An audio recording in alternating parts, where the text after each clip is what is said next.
I will work it out as I go along, as I have been doing since the beginning of this.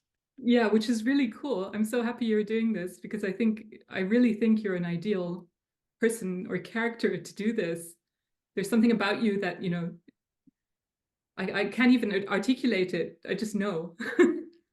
Kind of, let's start with that. Okay, so let's make a start, and well, I'll cut and paste it a little later. But um, we already know each other because we've exchanged ideas on LinkedIn. You've written two marvelous books, okay, and I have both the book and actually attended your course, which I have to say I found challenging. I think it's fair to say that there are points that I kind of felt, well, I fundamentally don't agree with this. And then as we went through, I went, oh, yeah, okay, well, I agree with that, and I agree with that, and I agree with that. So I guess I kind of agree with this. And part of this podcast series is, there's no script here. We'll ad libbing, and it really was about talking to interesting people who have interesting or challenging ideas, philosophies, outlooks on life, something slightly different. And there is no doubt that your take on life is perhaps different from the mainstream, which I found really rewarding. I like listening to different ideas and learning from them. If you only listen to your own ideas, and frankly, you should never believe your own hype. Um, so how did you come to be interested in this area? And I'm talking about Beyond Delusion and Selfless Leadership, both of which are excellent books. And to anyone watching this, I would strongly, strongly recommend, particularly if you're not sure you agree, because there's some really good persuasive argument in this. But how did you start on that path?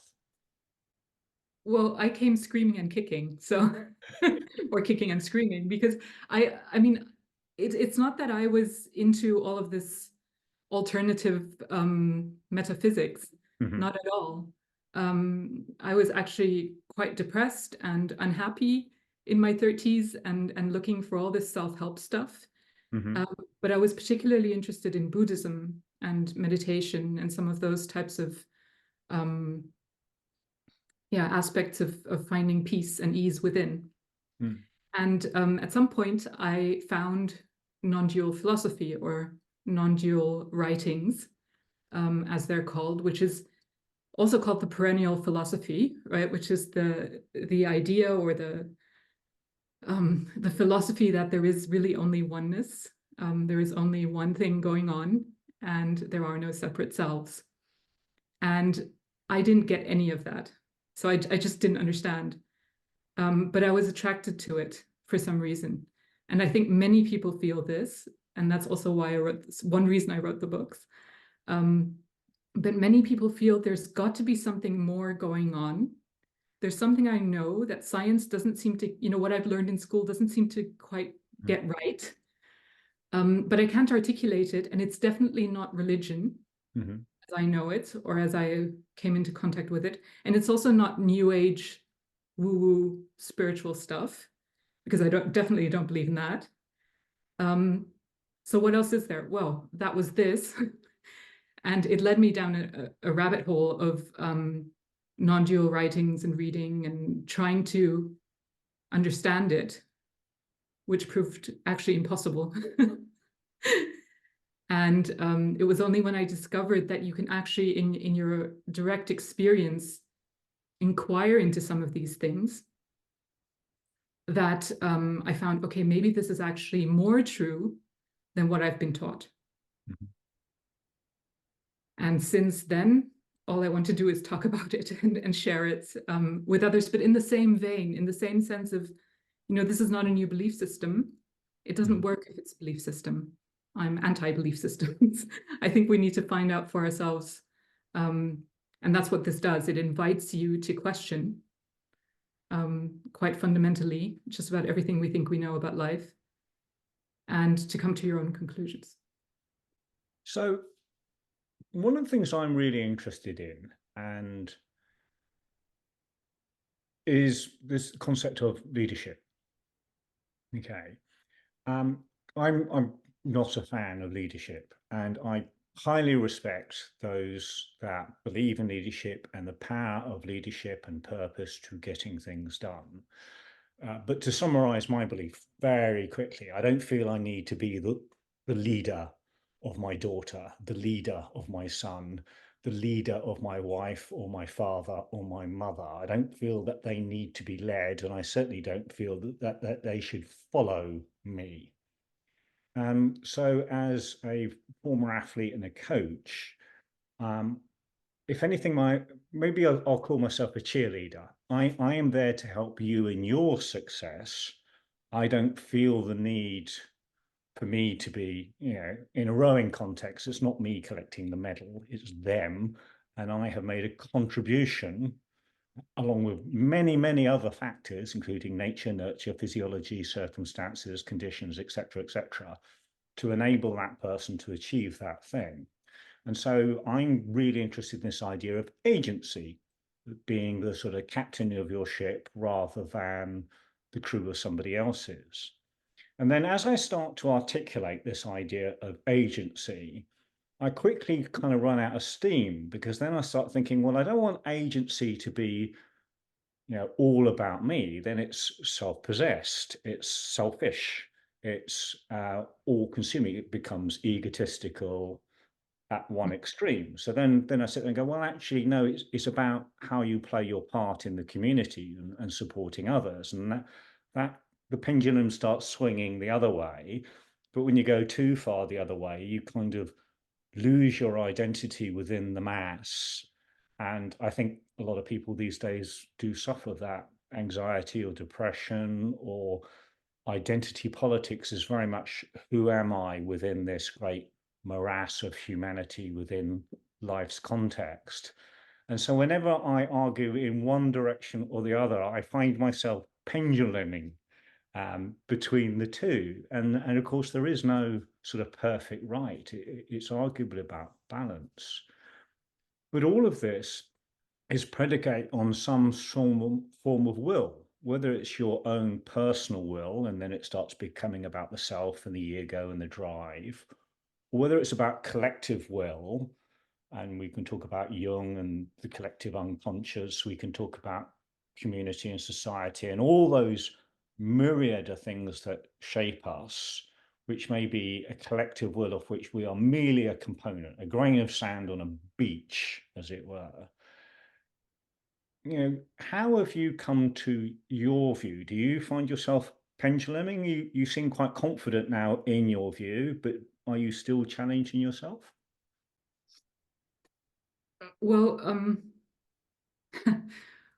where to start? So I think both sides of the pendulum are ego. Mm-hmm. So that's an identity trying to either separate itself and be someone individual and unique, or to become part of the mass, and it's also an identity. Mm-hmm. And we have an identity. I mean, the ego and the identity is something that we're programmed with. So you cannot become a human being, be born in a society and grow up without an identity. Well, you can, but then you're psychotic, and so excluding that.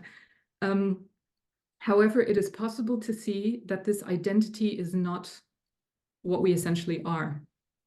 So that there is a part of us, or there is more to us than the psychology. And this seeing that creates a distance to the self, to this identity. But it's tricky, because for the longest time we can it's another part of ourselves thinking about ourselves, right? So then it's just two again. It's the ego thinking about the ego, if we use the term ego. But there's also an awareness that comes before identity. So that was there before we even created an identity as a small child, and that will be there when the identity disappears. So the awareness of, just to give it a name, is something we rarely discuss and we almost never look at.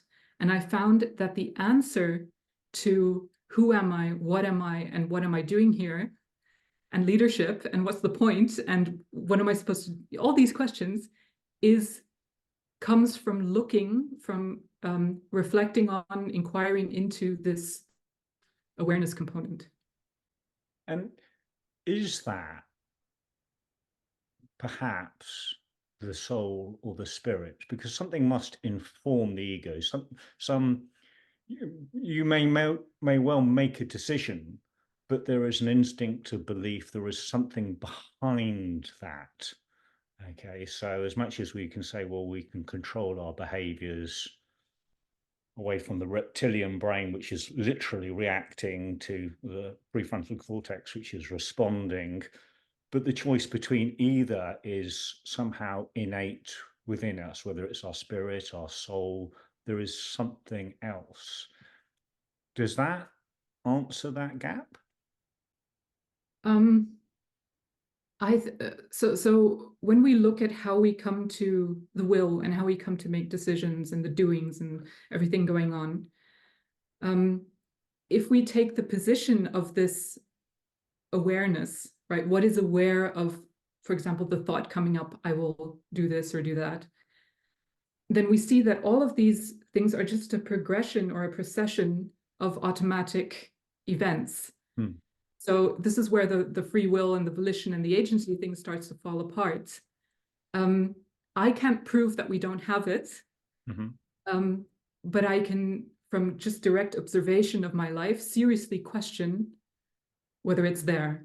And that for me is enough to, to turn it around. So for me, it's more obvious, or it makes more sense that, as neuroscience is now discovering, this is just a set of automatic programmed processes, conditioning, experiences doing their thing.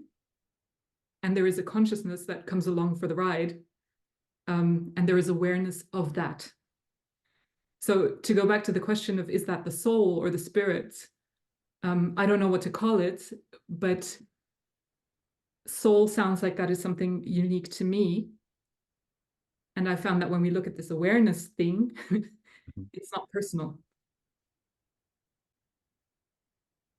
I certainly agree, and the science says that we are just a hugely pattern recognition sense-making machine, and that sense-making is retrospectively making sense, and therefore it will assemble the Lego bricks of its perception in a way that makes sense to it. But we can all look at the same set of circumstances and interpret them differently. So our perception is certainly not reliable. I mean, that's an absolute given. And you're absolutely right. If we say, well, our responses are due to our perceptions, but we know our perceptions are not reliable and our responses are merely an interpretation of what we perceive and therefore what we might do. But we also know somatically that actually behavior happens before thought. And therefore thought is merely rationalizing the behavior that we're all almost automatically already doing. So you end up with this interesting cause and effect soup. And it's not necessarily obvious where it begins and where it ends, because of course it informs itself. And therefore you can start believing in your own hype, okay, to sort of use a phrase. But what's interesting about that, and I've heard a couple of things recently from other speakers, other podcasters. Stephen Bartlett had somebody on recently who used the phrase "let it go." Okay, but the secret to their success has been to just let things happen, and I think that kind of moves with my very superficial understanding of Buddhism, which is, all striving is pain. And actually, if we try a little less, if we be more accepting, then that would be better. And so it's interesting in that context, do we have an obligation to ourselves? Do we have an obligation to other people? Okay, to what extent should we even try? What does let it be? What does not striving actually mean for us in a practical sense, if we're not going to sit underneath a tree waiting for enlightenment? Yes, yeah, I think not striving is impossible, because whether we strive or not is also part of that automatic processing. So if you're going to spend the next 30 years striving, you're going to spend the next 30 years striving. So it's not so much that we shouldn't strive, it's that we can see that that there's no me to do the striving. Mm-hmm. So even Buddhism or many other things, letting go, let it happen, don't worry, be happy, I mean, don't go with the flow. These are, I think, helpful ideas, but we've put the cart in front of the horse, because when we see that there is no separate self to do all these things, then we see that the striving either happens or it doesn't. Mm-hmm. It's just part of this unfolding, just as a tree either grows a new leaf or it doesn't. Mm-hmm. And so we stop worrying about it. And that is the freedom. So it's not the freedom of, sitting under the tree and being totally at ease. It's seeing that no matter what the body is doing or the mind is thinking, I, as the awareness of it, what I really am free. Mm-hmm. So that's really the essence of not striving or not no doer. That's the essence of flow. The flow is seeing that it is all unfolding all by itself. So there's nothing for me to worry about. Just to explore that rather than to challenge it, I'm minded to another sort of quote that I may be butchering, but it made an impression on me, which was, and it kind of linked to Buddhism. So, when we feel stress, very often it's because things aren't going according to the pattern that we expect or the one that we're trying to control. And therefore we feel stressed because life isn't happening the way I wanted. They're not behaving the way I expected them to. My career has not ended up where I wanted it to be. It's this feeling of control, okay, or loss of it, or the inability to reconcile the reality with your expectation, and that would be the source of stress. And we can see that perhaps links to some of the Buddhist type stuff. But then if we take a very laissez-faire approach, and let's take an extreme case, it's probably an unfair case, but it might illustrate a point. If we are very accepting of life as it is, some of the really big social economic potentially catastrophes that are upon us, whether it's the health and well-being of nearly 8 billion people on the planet, or whether it's the actual existential risk that we as a species will go extinct, just like all the other species have gone extinct. There's no indication that we should be immune to this. At that point, do we let, because we ourselves are part of nature, do we let that happen? Is that a natural consequence? Is that just evolution? But see, we can't. There is no separate self to let it happen. If we are going to fight that, we're going to fight it. Mm-hmm. This laissez-faire idea is the idea that there is a self who is going to laissez-faire. But this self, what this understanding points to is that there is not this self. Mm-hmm. So it is knowing, it is seeing that humanity, if we take the whole thing, is going to do what it does. And that might be collectively ensuring its further existence, or not doing the things that are needed and going extinct. But so it's not a question of we're going to not do anything. It's a question of seeing that there is no we to do something, not do something. The doing and the not doing, it's the same as a cat, okay? A cat is just a cat. It cats. It does its thing, right? So if it's going to die of kidney disease, it's going to die of kidney disease. And it's not going to start worrying about that 10 years before it does. It's not going to try to manage its kidneys. It's not going to try to become a better cat. It's just the cat catting. And humans are exactly the same. So humans, human, except that we have this self-referencing thought thing going on in parallel, as we said before, or actually retrospectively and slightly in parallel, that makes it feel as though we have agency. Mm-hmm. But it's just a feeling. It's a sense. It's not real. But, and I think the cat analogy is excellent. But I think one of the challenges that we are finding is that, I mean, I think it's Thomas Aquinas. My history ain't brilliant, but he was making the point that animals are no more than objects under the domain of man. Okay, obviously not an emancipated chap. And the only thing that had actually any spirit was, God giving to sort of the human, and everything else was a tool for his disposal, at his disposal. And of course, there's quite a lot of evidence actually that animals have thoughts and feelings. Animals learn. Animals have relationships. Animals have empathy, can be reciprocal. So it's much more. So a cat being cat-like is actually quite a complex thing in itself. It is not simplicity. But there is no illusion of agency in the cat, as far as we know. Mm-hmm. And even if there were, it's just as a contrast. It's the same for humans, Mm-hmm. except humans have the illusion of agency. So Thomas Aquinas, in that sense, everything is spirit. The whole thing is consciousness. Mm-hmm. And again, I don't know this. Okay, this is not something I can prove, but the alternative explanation in the meantime seems less and less Mm-hmm. True to me. So me saying this is all consciousness is just over time, I've seen more evidence for that than for the other theory. Let's put it that way. So nothing I'm saying here is a claim or it's a set of beliefs. It's just like, well, this is an alternative view of reality. And if you want to find out for yourself, then investigate.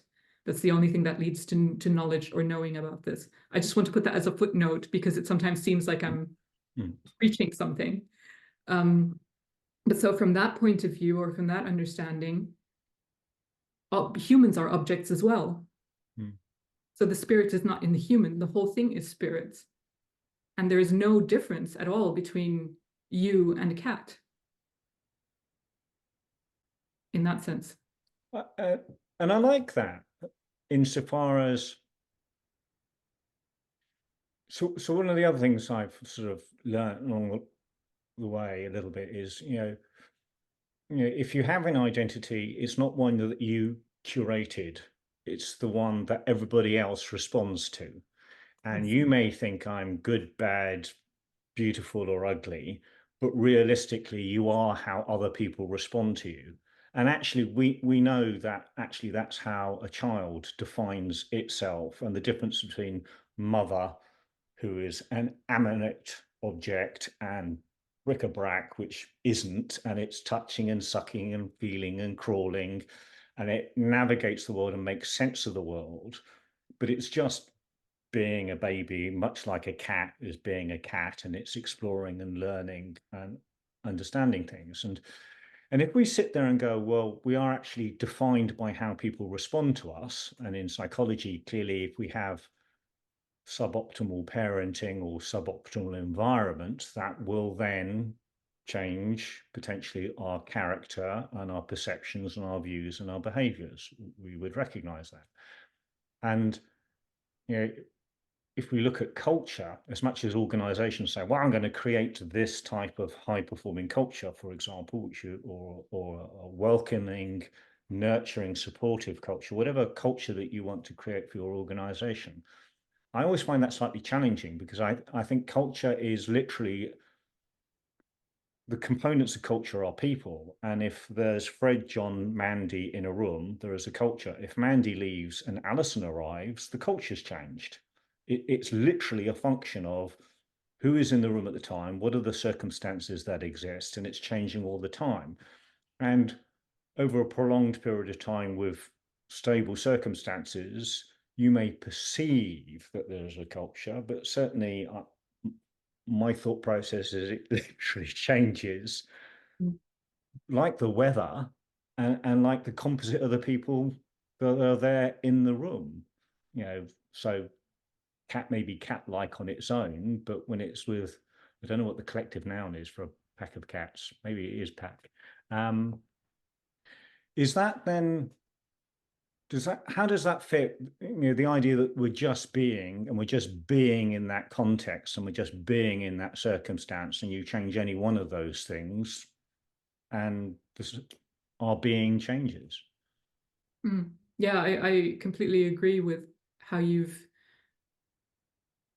kind of described that. And it's one of the reasons I left organizational development, was because I found that we can't do anything in organizational development. I mean, we can, but there's no method behind it. There's so many millions of variables, that just the idea that we can control that or push that in a certain direction, I find, yeah, this is extremely arrogant and untrue. And culture is a mental construct. So you ask 3,000 people, you'll get 3,000 answers, different answers. And some might overlap because they have the same or similar belief system and assumptions and biases. But as you say, we are a social construct, our identity. And as a group, we're maybe the overlap of all these different social constructs. So it gets so complicated. I think there's much more value in speaking about that, trying to honestly and authentically communicate about what we perceive without taking it as a doing. So this is something I can manipulate, or I can push in a certain direction. No, let's describe it to each other. Does that mean potentially, to find happiness, Tim or Fred or Frida should look for a room where things work well, rather than try and change themselves to fit into a particular room? And people often talk about finding their purpose. I think purpose is created rather than discovered, and very often created retrospectively. You turn out to be really good at piano and you suddenly think, my thing is piano. Well, it wasn't before you learned to play the piano. Exactly. So it is this kind of relationship and where we put ourselves, and then actually finding that place where we land and feel sufficiently happy to stay there. Yeah, but I do think we can say a bit more about that, because I found that happiness increases where the self decreases. So in that sense, there's also a formula to it, that the less it's about us, in the sense of the less it's about ego or identity and what I get out of it, the more joy it brings, or fulfillment, or purpose, or whatever we want, meaning, all these words that, again, they're constructs. They're trying to point to something that we can't really put into words. But the trick is that we can't, again, make ourselves do that, because what we do is programmed, is the construct, is the social construct of the self. But we can, when we see that the self, and that's why, beyond illusion, with the 6 illusions, if we start to see that this is a construct and it's not necessarily who I am, but just a bunch of beliefs, it becomes less important. Okay, so this character that you see and you have opinions about, and I have opinions about, everybody has opinions about, it just becomes less important when we know that it's a construct. So it's less about, okay, how am I being perceived as a leader? Am I doing good? Am I, do I feel happy? Am I getting happier? Am I getting all these questions we have about ourselves? They start to fall away when we see that the self is not so important. And then, and this is the really cool part, apparently the natural thing to do then, what remains, what comes up, well, that is actually to be of service. That's what I found. And that is to me the real eye-opener, because it is what people are trying to put, again, in front of the horse, right? Let's all be in service, then we'll be happy. And that way it doesn't work. Another thought that I have, and it's a bit like that pendulum swinging self community. I personally feel anxious about a world that's consumed with productivity. We must do more constantly. And I think it subjugates us to artificial constructs in the pursuit of generally what everybody else thinks is important, but seldom ourselves. But actually, in the short number of podcasts I've already done, one of the things that's really emerging as a theme is that the people who seem to be most fulfilled are actually the most busy. Now, not necessarily being massively productive, but it strikes me, and again, from a coaching context, if you do more, there are more opportunities. If there are more opportunities, there is more choice. Now, you may well challenge the point about choice, but certainly there seems to be something about activity. And if you put yourself in a box on your own, it seems kind of obvious that you're likely to end up being depressed, even if you are a hugely introverted person. But if you create opportunities, if you're doing things, and the people that I've spoken to talk about being, extremely busy, actually passionate, really enjoying it, thriving on it. And there is clearly a difference between the busyness that subjugates us, exhausts us, causes us anxiety, depression, or burnout, and the busyness that is rich and fulfilling and exciting, and it's about activity. And just as we were sort of starting this, you were saying, oh, you've been in the gym this morning. Certainly physical activity seems to be a real part of that. And maybe I do too much mental activity, the ruminating, the analyzing, the reflecting, which is actually, this podcast itself is an awful lot of that. What are your thoughts on that activity, the physical, the mental, the opportunity, the doing stuff? Well, again, from what I've experienced, as long as I was trying to improve myself or to try to make myself a better self, which is what most of the productivity is about, it didn't make me any happier, and it was stilted and difficult, and I needed lots of discipline and will, and it was basically unfulfilling. And then when I stopped doing, not because I stopped doing, let me rephrase that. When I understood that the doing does itself, I've never been busier. Okay, so this echoes what you're saying. I've written 2 books in 2 years. I've built up, 3 different businesses, doing 3 different things, and stopped them again. Not out of failure, but just because they ended. And from as soon as I wake up until I go to sleep at night, I'm producing, creative, wanting to communicate things, and it just never ends.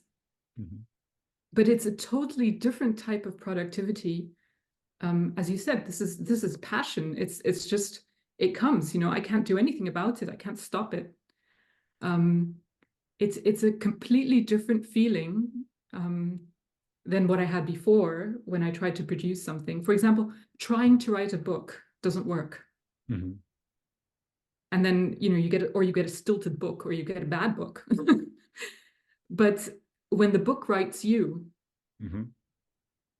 that's how it can be. And that's how it's really, it's effortless. It's effortless because then it's what comes out of the unique constellation that you are, but without you pushing or striving or pulling or trying to create something. And I think that is what these people point to.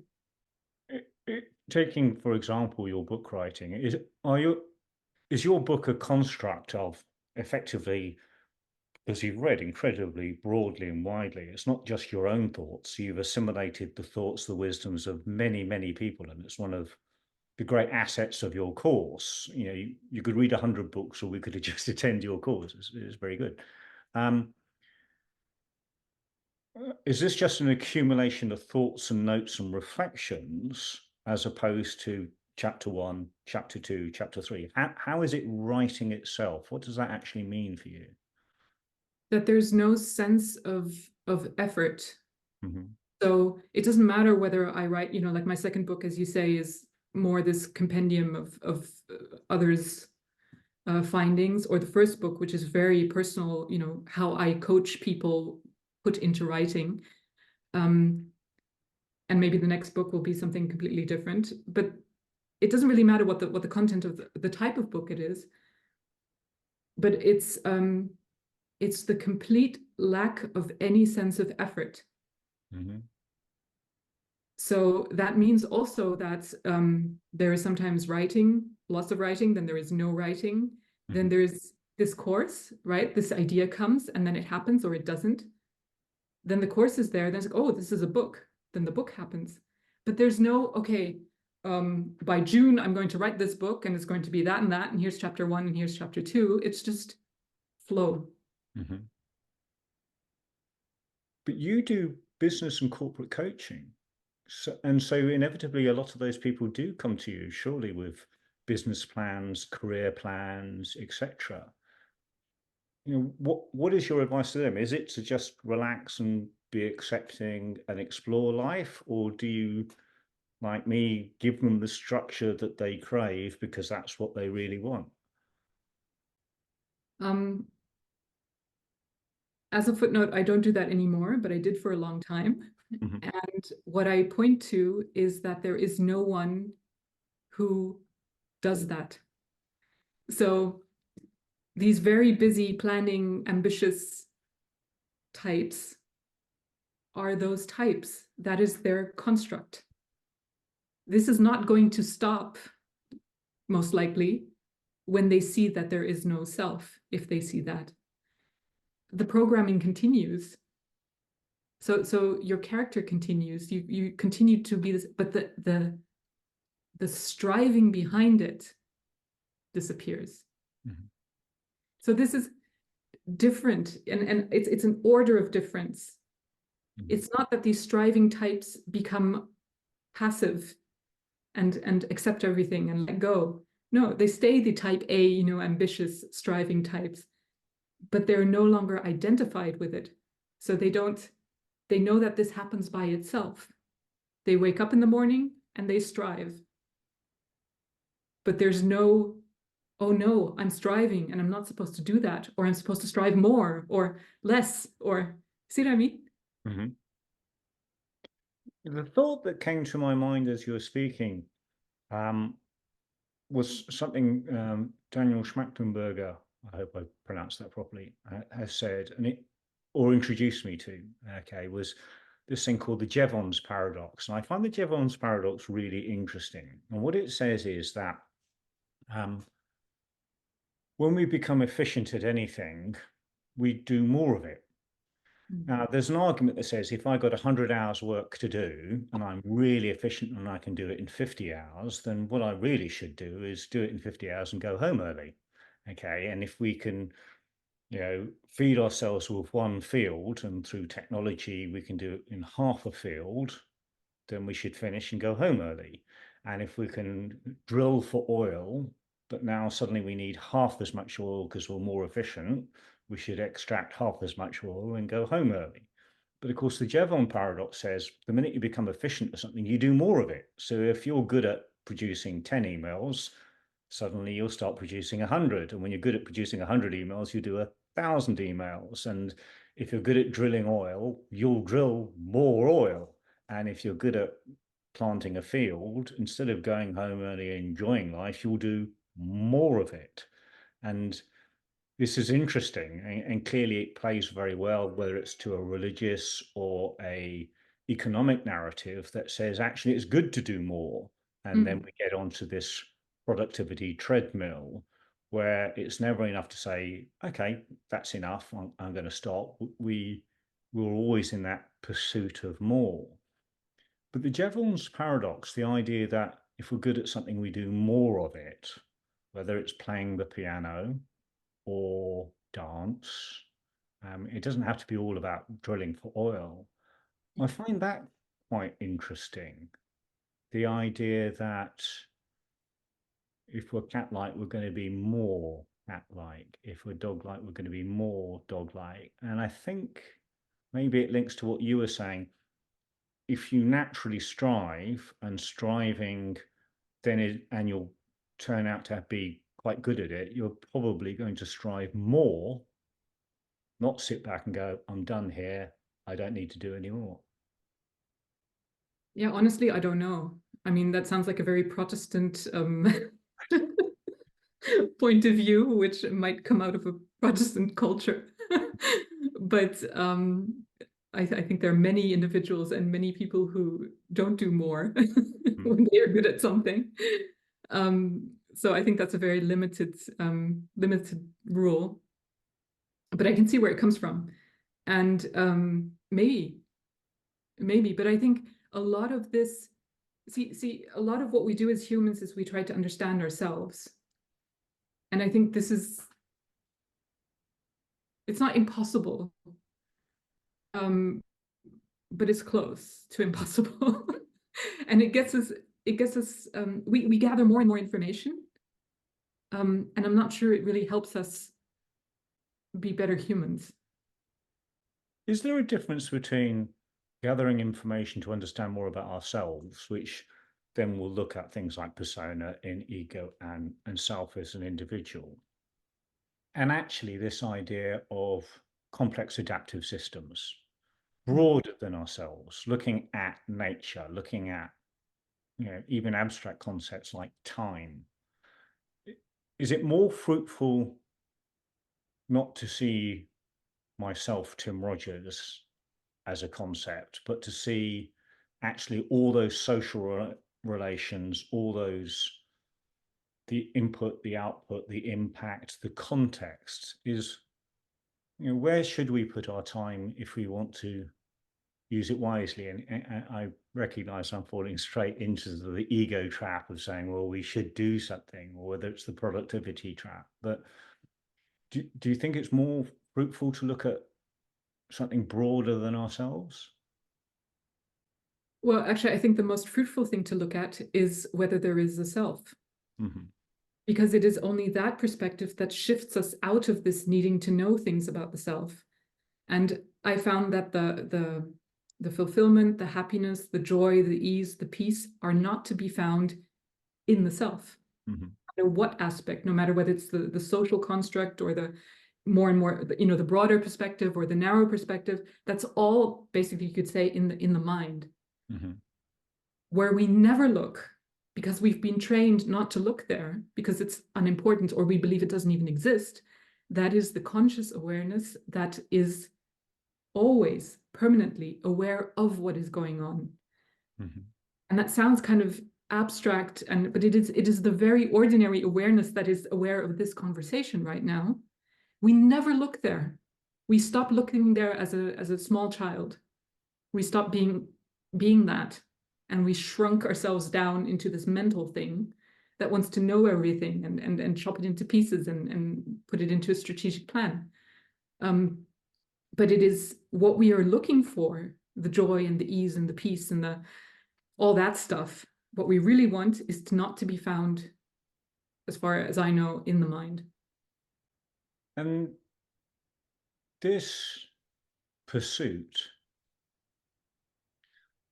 I'm interested in psychedelics because there's an argument that says psychedelics almost switch off this pursuit brain and switch on a sort of broader perception, a broader awareness. And clearly mind-altering drugs will change our minds, and changing of our perception then will kind of change a lot of what we believe, because of course we believe what we perceive, rightly or wrongly, or at least we construct that narrative. And there is, you know, those that now look at psychedelics and their effect on mental health and well-being and our perception of the world. I mean, you're very well read. What are your thoughts in that subject area? I'm agnostic because I have no experience, Mm-hmm. and I'm not planning on having any, but you never know. However, what I've heard is, yes, you get then an expansive experience, but now you're dependent on the expansive experience, Mm-hmm. or dependent on the drugs to get you there. And why would you take that route when you can just have the experience right now without the drugs? Mm-hmm. Or know that without the drugs. So I feel it makes more sense, to to not need something to get there because we already are it and we can experience it now, instead of creating a crutch.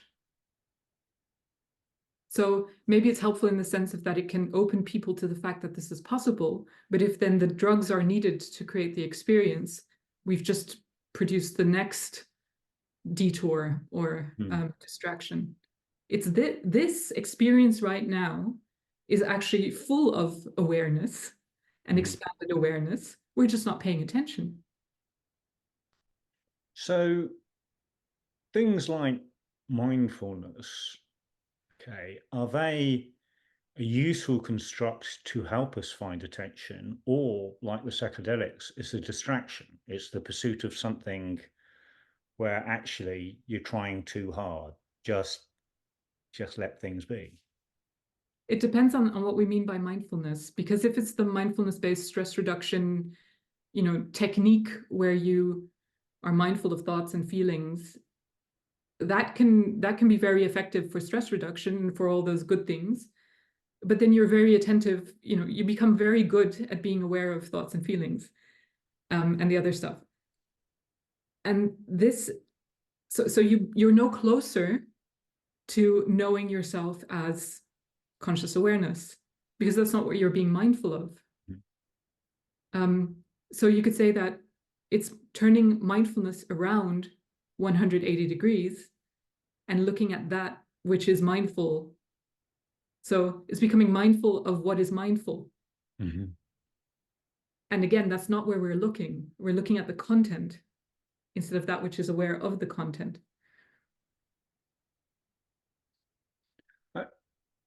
I was a volunteer for a PhD study in mindfulness. It was actually titled Mindfulness for Entrepreneurs. And in part because entrepreneurs can be quite insular, can get quite lonely. The suicide rate amongst entrepreneurs is pretty high. And the study was to see how mindfulness may help these individuals. So I joined the program as an entrepreneur, but I was also a sports person. And so when we had to kind of fill in our diaries, I very quickly found that how I mentalize things was actually quite different from others. Now, whether that's a Tim thing or an athlete thing is difficult to tell. But I was certainly aware that, for example, if riding a bike, I could ride flat out, but actually learn to be really, really relaxed and just think about, how do my legs feel right now? How do my fingers feel right now? How are my shoulders right now? I would be riding as hard as I possibly could, but would almost be daydreaming as opposed to aggressively focused. I tended to find the more aggressively focused I was, the less I performed. And Mikhail Csikszentmihalyi would call this flow. Yes. So that's quite interesting. The idea that, I suppose, if we try and be mindful, we're not being mindful because we're trying. Yeah. So it's finding that flow, really, isn't it? And that's from not trying, that's from accepting. Yes, it's really hard to language this, because every verb we use kind of sounds like an effort. So it's noticing, a recognition of something, and it's the description of the bike riding is very close, because it is, but it's not dependent on the circumstances. See, so right now, as we're talking, there is this space around that, this conscious awareness of that. It's always there, because otherwise you wouldn't experience anything. But you had an awareness of that awareness during this intense bike riding. But you could also have it, while sitting on the toilet. It's not dependent on the activity. That's what we don't get. We think we have to do something to have this flow. And I found it's the other way around. There is only flow, and then there's us in our heads pretending we're not in flow. So it's more of a falling back into it. And even that falling back into it sounds like we do something. It's more of a recognition of that it's already there, and that then a further step, that's actually what we are. And the person, the body and the mind and the thinking appears in that flow. I'm wondering, we said a little earlier, or we shared some couple of thoughts on very early childhood development. And I wonder if your experience is that life is, and concept of flow and the self is very different with the very young and the very old, because of course it's our midlife that we are expected to provide for community or family, or find some sort of identity, aspire towards something. But in the very early years, of course, we just don't have that.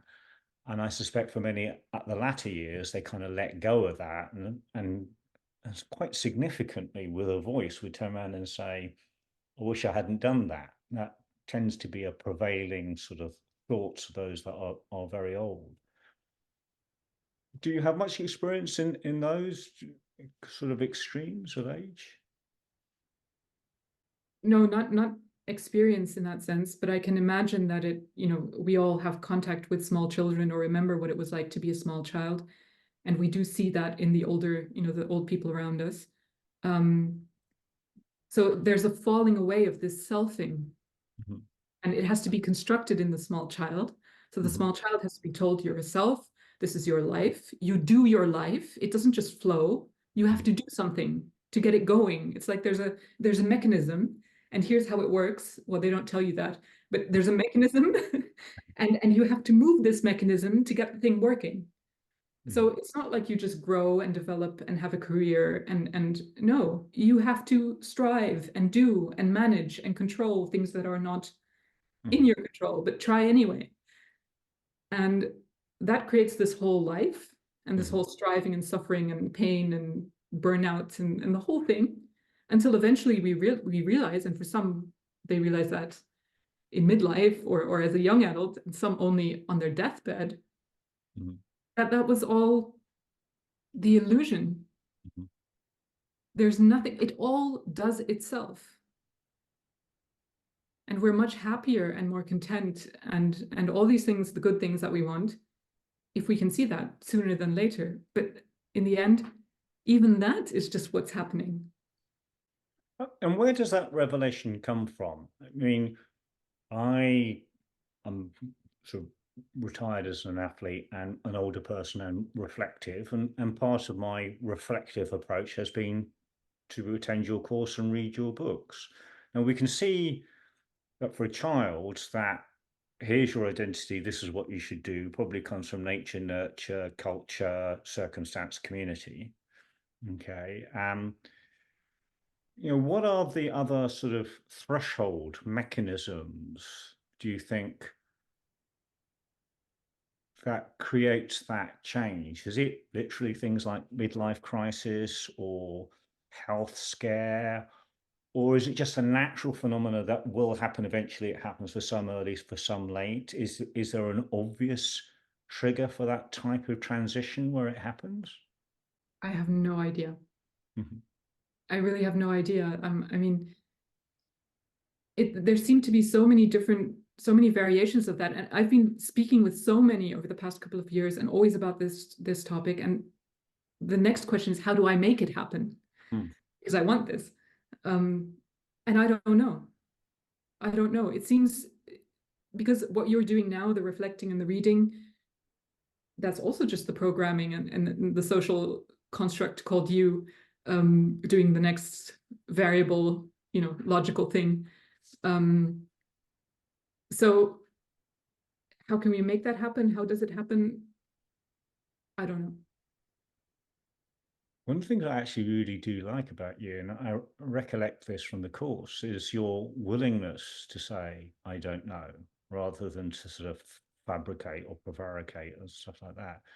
And I think it is actually quite exciting to know that there is something that's unknown. There's something that we can pursue or explore.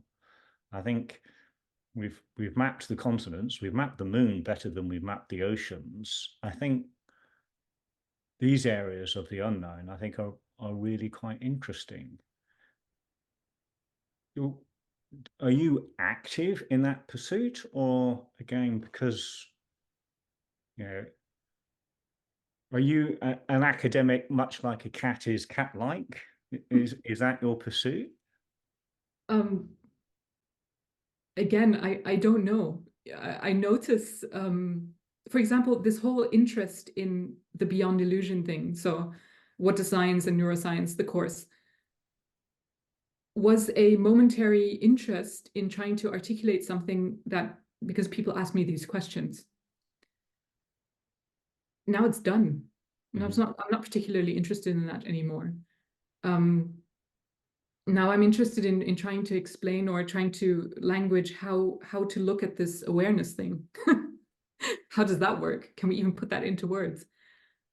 And then there's failing around that, and it's not getting, not being able to do that, and then okay, try again. But see, even the speaking about this, you start to use the the passive voice in a ridiculous way, because it's all just happening. You Mm-hmm. sound like an idiot. Thoughts are coming, things are being done, but that's really how it is. So I don't, the need to define, what is it that I'm doing? How does this work? It just, this need disappears, or it decreases, and in different areas. So it's, the annoying thing is that, for example, intelligent discussion, I mean, not this, because it's at the level that I'm really interested in articulating this, but the type of, politics, or the weather, in the sense of, more of an intelligent discussion about, I don't know, global warming, let's say, or war and peace and all of that stuff. If it's not at the, how does this help me know that I'm not a self level, I've stopped having opinions about this. Mm. And it's really strange, because in a way it makes you very silent. But this is a long way of saying that so many of these areas of life, it's much more honest and clear to me that not knowing is the only option, because we're just pretending that, see, this is now starts to sound mystical, right? But this thing is a mystery. How come there is something? How come this appears in the morning? That's crazy. Nobody can explain it. Why is there something and not nothing? Why is there life? Why do we experience this? There are no answers, not even the beginning of an answer. I'm interested. I touched on earlier this idea of sort of complex adaptive systems rather than individuals and egos, and I'm struck by what you just said about, there is a point where you don't become anxious about something or other. And I found myself in conversations about, say, emotive subjects for the Brits, things like Brexit. Okay. But, other really emotive or topical subjects may be Israel and Palestine. They may be West versus East. They could be certainly religious, philosophical, financial, economic, etc. And I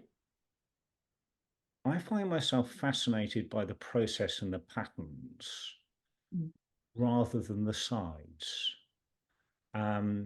It's like watching wind, waves, and water, and tides and current without actually picking a side, but just recognizing the inevitability of a set of circumstances that might cause a wave to crash on the shore. And I'm not saying that is a good wave or a bad wave, or the way that it crashed on the shore is a good thing or a bad thing. It's just these complex adaptive patterns that have certain results. And people may be passionate for one side or the other, but for me, it's really interesting to actually look at these patterns which repeat themselves. And we can say that perhaps weather patterns are as good a prediction of social economic trends as anything else. Yes. So for me, it is But then, maybe I'm caught in this ego trying to make sense of the world, okay, and not necessarily control, but egotistically try and have some sort of understanding or comprehension rather than just observation.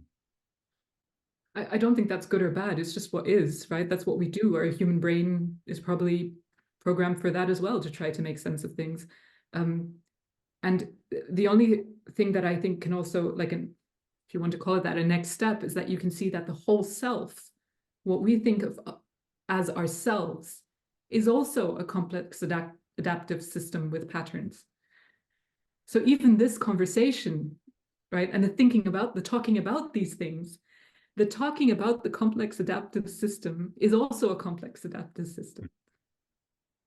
Yeah, I mean, the nature of these things are, or have been so far, completely unscripted, no agenda, rock up, see what happens. And so that by definition, I think, is rich of possibilities, which includes something fascinating, interesting, and enjoyable as this has been. But I suppose there's the real potential it could have been dull, although I don't think so with you. One of the things that I used the phrase observation a little earlier. Mm.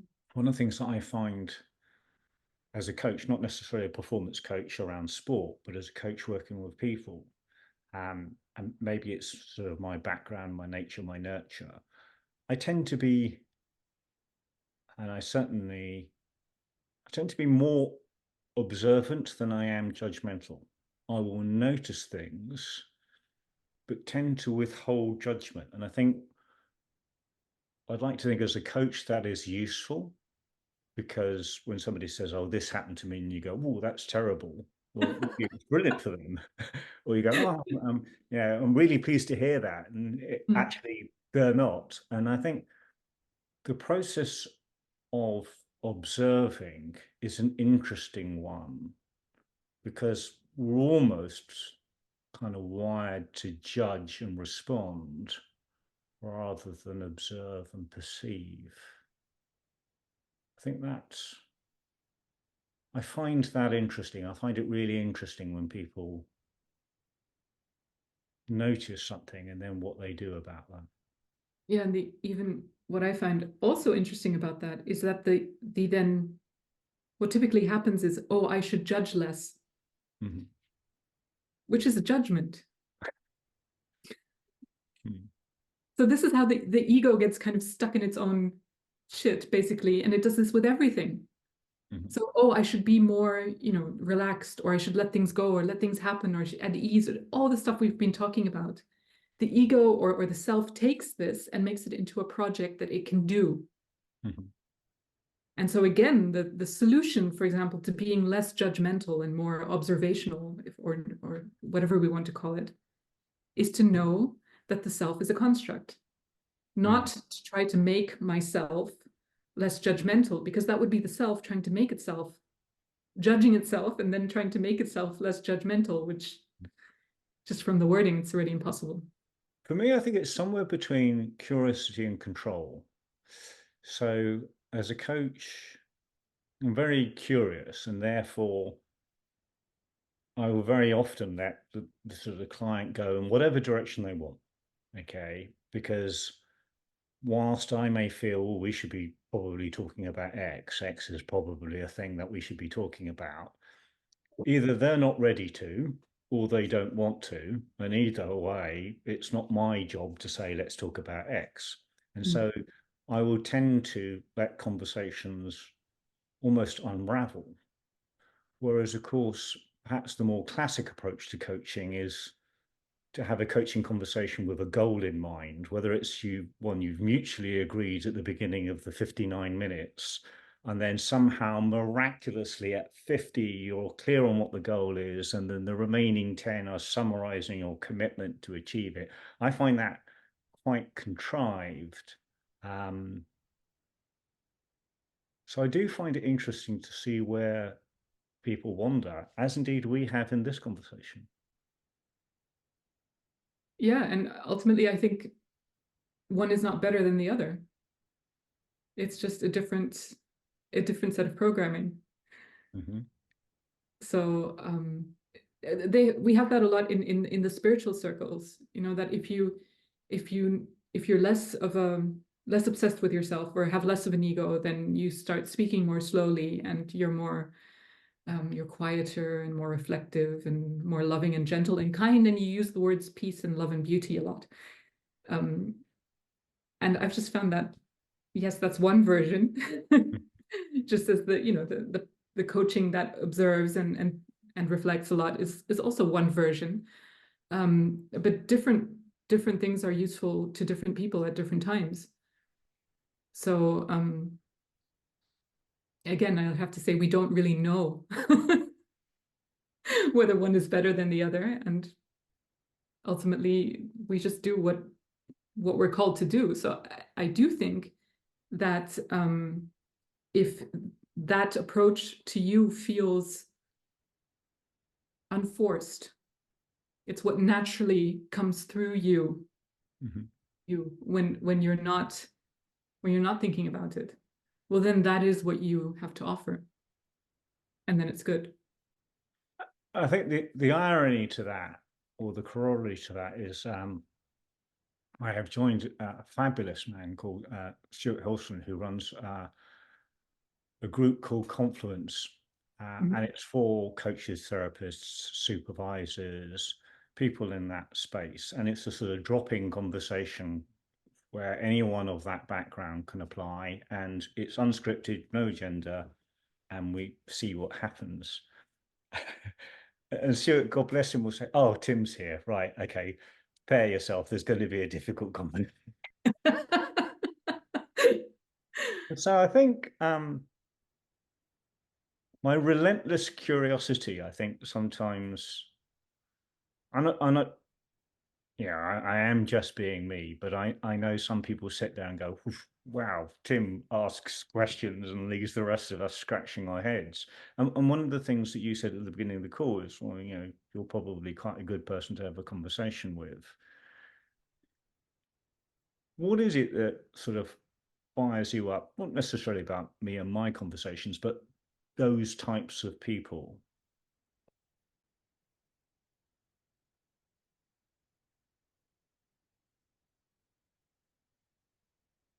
Ooh.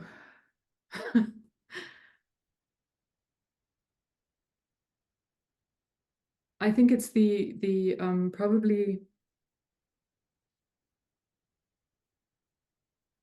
it points more into the exploration of what is than to let's go somewhere.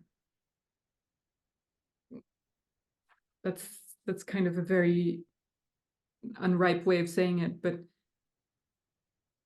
it's the exploration of what is here,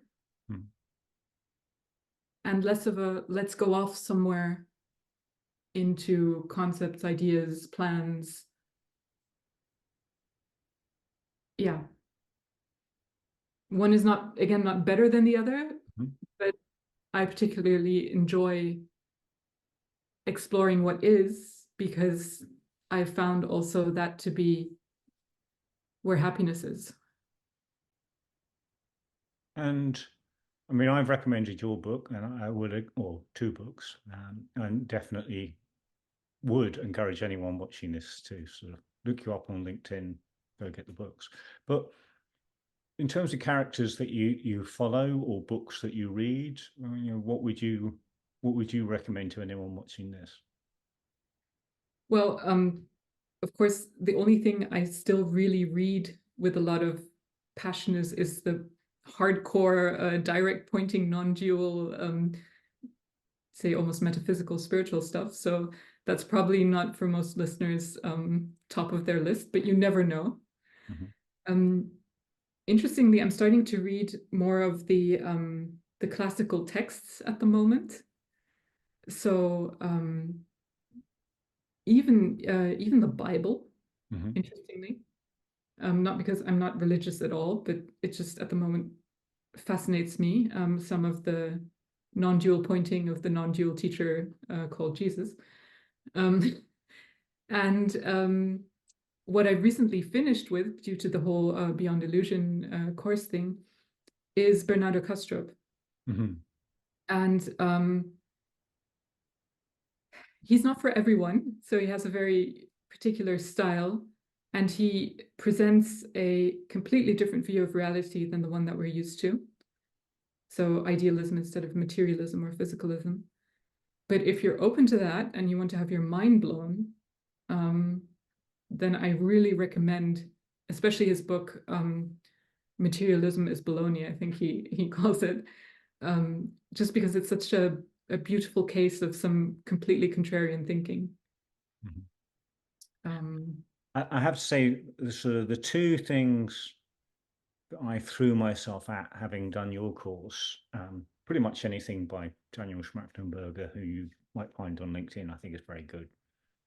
And in terms of the sort of deep dive, challenging, entertaining, long, but really valuable stuff by Emma Gilchrist, The Master and His Emissary, sort of fantastic book. And then if you've got a good budget and a lot of time, The Matter with Things, yeah. I think they are fascinating and really build on the stuff that you've done in your books. Indeed, I would recommend people to read your books before you go to Gilchrist.